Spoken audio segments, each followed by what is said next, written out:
भारत के पशुपालन क्षेत्र से एक बड़ी और महत्वपूर्ण खबर आ रही है। भारत के आईसीएआर आईवीआरआई इज्जतनगर बरेली से यह खबर आ रही है।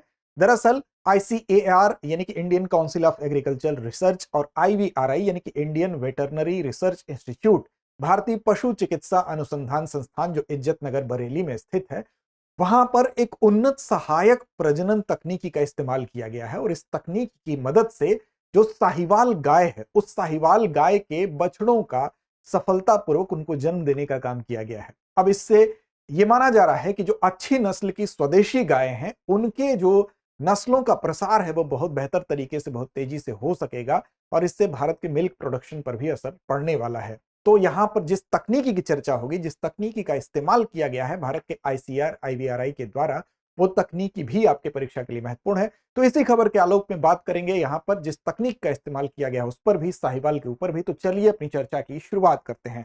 सबसे पहले तथ्य यह है कि इस तकनीकी का नाम आप जान लीजिए, ओपीयू आईवीएफ ईटी। अब इसमें ओपीयू आईवीएफ ईटी जो तकनीकी है, इसके बारे में भी बात करेंगे। Ovum pickup in vitro fertilisation, ovum pickup हो गया, इन विट्रो फर्टिलाइजेशन हो गया, और ईटी यानी कि एम्ब्रियो ट्रांसफर हो गया, इस तकनीकी का पूरा नाम है। अब यहां पर इसी का तकनीकी का इस्तेमाल करके, जो कि एक उन्नत प्रजनन तकनीक कही जाती है, यहां पर कुछ बछड़ों को जन्म दिया गया है। अब यहां पर समय और स्थान की बात करें तो आईसीआर आईवीआरआई इज्जतनगर बरेली में हुआ है और यहां पर फरवरी महीने में यह कारनामा किया है। अब ये क्यों विशेष है? विशेष इसलिए है, इसको उपलब्धि के तौर पर इसलिए माना जा रहा है कि इस तकनीकी का इस्तेमाल करके ये पहली बार भारत में इसका इस तरह का जन्म दिया गया है। इस संस्थान में अगर बात करें तो इस संस्थान की हम बात कर रहे हैं। अब देखिए, यहां पर सबसे पहले जरूरी है साहिवाल गाय की बात कर ले, क्योंकि साहिवाल गाय अगर बात करें तो भारत में जो देशी नस्ल की गायें हैं उनमें सबसे ज्यादा दुधारू यानी कि दूध देने वाली गायों में इसको गिना जाता है। और उसके साथ साथ इसकी अन्य जो गुणवत्ता है उसकी वजह से इसकी डिमांड भी बाहर जाता है, तो इसका निर्यात भी होता है। देखिए, सबसे पहले इसकी अगर बात करें मूल रूप से साहिवाल गाय को, जो कि एक श्रेष्ठ दुधारू नस्लों में हम कहें सबसे ऊपर इसका नाम आता है। अगर भारत के देसी नस्लों की बात करें तो बेसिकली ये जो पंजाब प्रांत है पाकिस्तान वाला, उसमें मांटगोमरी एक डिस्ट्रिक्ट है। तो मांटगोमरी जो जिला है वहीं पर ये बेसिक रूप से जो है इसका ओरिजिन था, हम कह सकते हैं। तो उस वजह से इसका नाम मांटगोमरी भी इसको बुलाया जाता है। वहीं पर एक क्षेत्र है साहिवाल क्षेत्र, तो इस उसी जिले का जो साहिवाल क्षेत्र है उसके नाम पर इसका नाम साहिवाल पड़ा है, तो इसीलिए इसका नाम मांटगोमरी भी मिलता है, मोंटगोमरी या मांटगोमरी। और इसके अन्य नाम भी हैं। अन्य नामों में आप देखें तो लोला, लंबी बार और मुल्तानी तेली, इस तरह के नाम इसके, अन्य नाम भी इसके हैं। अब देखिए, ये विशेष तौर पर ये गाय क्यों, अगर इसकी शारीरिक दिखावट की बात कर लें तो ये लाल भूरे रंग की ऊपर से दिखाई देती है। इस लाल रंग में, इस लाल भूरे रंग का जो मिश्रित है, इसमें जो इसके मेल होते हैं यानी कि जो बुल होते हैं, उसमें सफेद रंग का धब्बा भी कभी कभी आपको देखने को मिलता है। अब ये थोड़ा सा वेरी कर सकता है, थोड़ा सा कलर इसमें थोड़ा डार्क, थोड़ा सा लो हो सकता है। अब इसमें औसत दुग्ध उत्पादन की अगर बात करें, औसत दुग्ध उत्पादन 2325 किलोग्राम इसका है। क्षमा करिएगा, 2325 किलोग्राम का भैया मतलब क्या हुआ? ये औसत दुग्ध उत्पादन का मतलब ये हुआ कि ये मिल्क प्रोडक्शन का मतलब ये हुआ कि ये जो दूध देने का इनका समय है, किलोग्राम लीटर है, ध्यान रखिएगा, किलोग्राम ये वाला नहीं है, तो किलोग्राम लीटर या लीटर कह लीजिए आप। अगर ये दूध दे रही हैं, 2325 लीटर अगर दे रही हैं, तो इसका मतलब ये हुआ कि ये औसत इनके दूध देने का जो काल होता है 280 से लेकर 300 दिनों का, उस ड्यूरेशन में ये बताया जा रहा है। यानी कि 280 से लेकर 300 दिनों के भीतर औसत रूप से ये गाय अगर देखेंगे आप तो 2325 लीटर तक इसका प्रोडक्शन होता है मिल्क का। अब ये 1600 से लेकर 2750, यानी मिनिमम 1600 हो सकता है, अधिकतम 2750 हो सकता है। इसके अलावा इसकी जो सबसे प्रमुख बात है, मिल्क प्रोडक्शन के लिहाज से तो इंपॉर्टेंट है, सबसे प्रमुख बात यह है कि इनकी जो सहन शक्ति होती है, जो प्रतिरोधक क्षमता होती है, वो बहुत ज्यादा होती है। यानी कि इनको पालने पोसने के लिए बहुत ज्यादा आपको ताम झाम की आवश्यकता नहीं पड़ती है। जैसे कि अगर विदेशी नस्लों की देखें बात, तो भारत की परिस्थितियों में उनको संभालना ही मुश्किल है। उनको कूलिंग चाहिए और भी तमाम देख रेख करना है। बहुत सी ऐसी चीजें हैं जिसमें कि प्रतिरोधी क्षमता उनकी कमजोर होने से वो बीमार जल्दी पड़ जाती हैं, तो उनकी मृत्यु दर भी ज्यादा होती है। इनके साथ ऐसी दिक्कत नहीं है, इनकी गर्मी सहन करने की क्षमता भी बहुत बेहतर है। और जो पैरासाइट्स होते हैं उनके द्वारा भी अगर आप देखेंगे तो उनके खिलाफ भी इनकी प्रतिरोधी क्षमता मजबूत है। यानी कि ये आंतरिक रूप से भी और बाह्य रूप से भी, यानी कि बाहरी गर्मी और इन सारी चीजों से भी ये प्रतिरोधक क्षमता इनकी मजबूत है।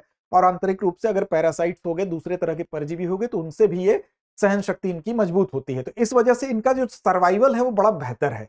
तो इनकी डिमांड इसी कारण जो है, एशिया में तो डिमांड है ही, अफ्रीका और साथ साथ कैरेबियन जो कंट्रीज हैं वहां पर भी इनका निर्यात किया जाता है। तो भारत की इस नस्ल की, भारत के लिहाज से, देशी नस्लों के लिहाज से इसका बहुत इंपॉर्टेंट है, क्योंकि मिल्क प्रोडक्शन के साथ साथ इसकी जो सर्वाइवल क्षमता हम कह सकते हैं वो बहुत महत्वपूर्ण है। अब सब बात करते हैं जिस तकनीकी का इस्तेमाल किया गया। तो यहां पर ओपीयू आईवीएफ तकनीकी जो इस्तेमाल की गई है, बेसिकली वो तकनीकी होती क्या है? तो इसमें देखिए, हाल ही में ये तकनीक काफी उल्लेखनीय रही है। और ओवम पिकअप सबसे पहले इसमें किया जाता है, उसके बाद इन विट्रो फर्टिलाइजेशन होता है और उसके बाद एम्ब्रियो ट्रांसफर होता है। इसीलिए इसका नाम क्या पड़ता है? ओवम पिकअप से ओपीयू पड़ता है, आईवीएफ फर्टिलाइजेशन यानी कि इन विट्रो फर्टिलाइजेशन से आईवीएफ पड़ता है, और ईटी भी इसमें होता है यानी कि एम्ब्रियो ट्रांसफर। तो इसीलिए इस टेक्निक का नाम ओपीयू आईवीएफ ईटी कहते हैं। इसमें प्रोसेस क्या है, तो एक एक करके समझते हैं। सबसे पहले क्या होता है कि जो भी डोनर होगी यानी एग जो देगी वो एक मां होगी, और उसके अंडाशय से सबसे पहले एग को निकाला जाएगा और उसको लैब में ले जाकर उसको निषेचित करने का काम किया जाता है। यानी कि भ्रूण में वो तब्दील हो पहले, उसके बाद भ्रूण में तब्दील होने के लिए उसको एक अच्छी कंडीशन चाहिए, वो लैब में उपलब्ध कराई जाती है। और फिर जब वो भ्रूण में कन्वर्ट होता है तो उस भ्रूण को रिसीवर में डाल दिया जाता है और अच्छी नस्ल की बछिया या बछड़े का जन्म होता है। अब इसमें एक ही गाय से 1 से 2 हफ्ते बाद फिर से एग लिया जा सकता है। तो इसलिए इस प्रोसेस का फायदा यह है कि बहुत जल्दी अच्छी नस्ल का बहुत तेजी से प्रसार हो सकता है। अब इसमें प्रोसेस क्या है? तो सबसे पहला प्रोसेस है ओवम पिकअप। सबसे पहले क्या किया जाता है? ओवम यानी एग को लिया जाता है, यानी कि जो भी मां होगी उसके मदर से एग को सबसे पहले लिया जाएगा, और प्रारंभिक चरण में इस प्रक्रिया के लिए एग को यानी अंडे को निकालने की प्रक्रिया होती है। उस विशेष हिस्से को शून्य कर दिया जाता है और वहां पर कुछ मशीनें ऐसी होती हैं, कुछ पाइप ऐसी संरचना होती है जिससे कि वहां से एग निकाला जाता है। उसके बाद इस एग को क्या किया जाएगा?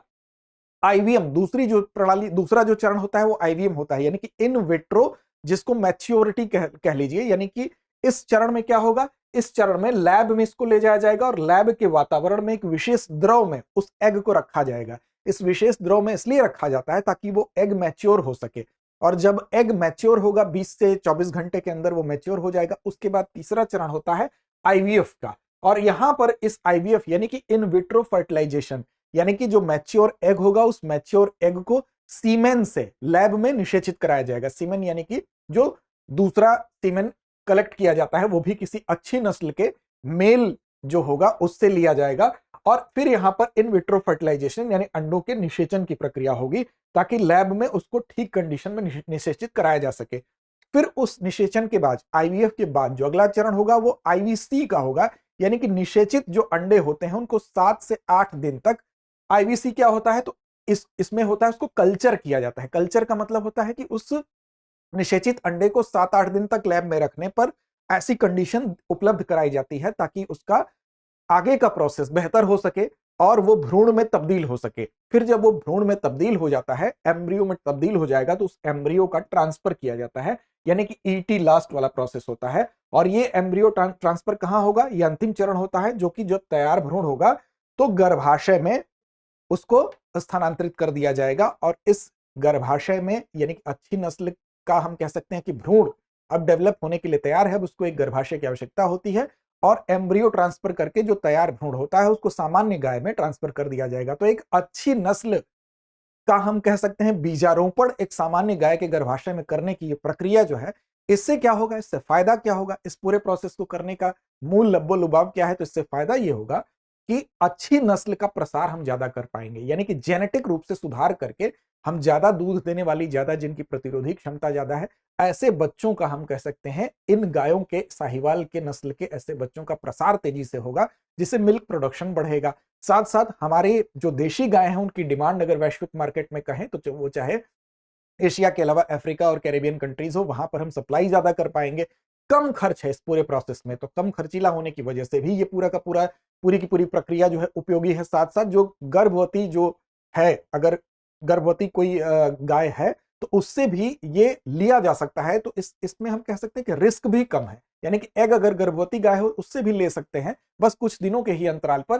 तो एक तरह से ये पूरी की प्रक्रिया कम रिस्की है, किफायती है, और साथ साथ इससे अच्छी नस्ल का प्रसार भी हो रहा है। तो जेनेटिक सुधार की दिशा में भी एक कदम है। तो ये थी ओपीयू आईवीएफ प्रक्रिया। अब चलिए आगे चलते हैं एक अन्य महत्वपूर्ण सूचना के साथ।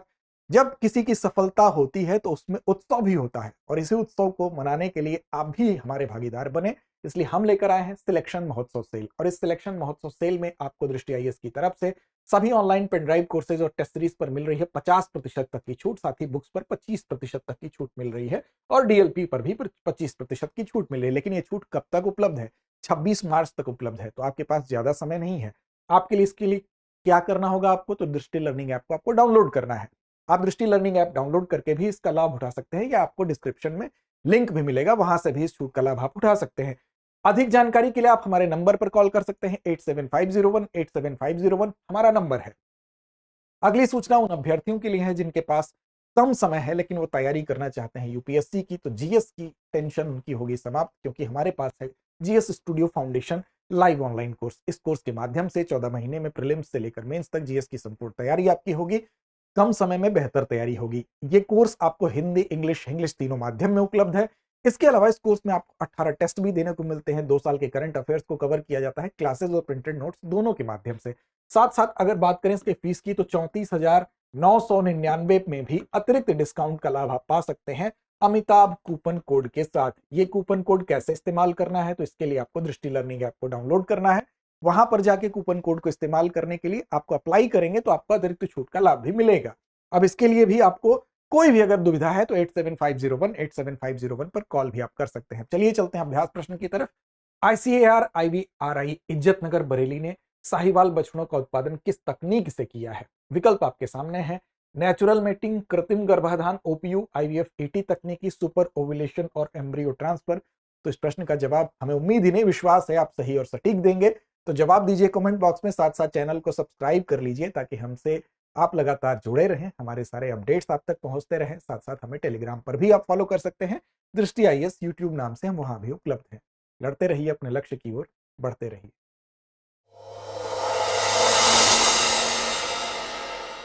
अब एग्जाम की तैयारी को और बेहतर करने के लिए हमारे चैनल को लाइक, शेयर और सब्सक्राइब करना ना भूलें।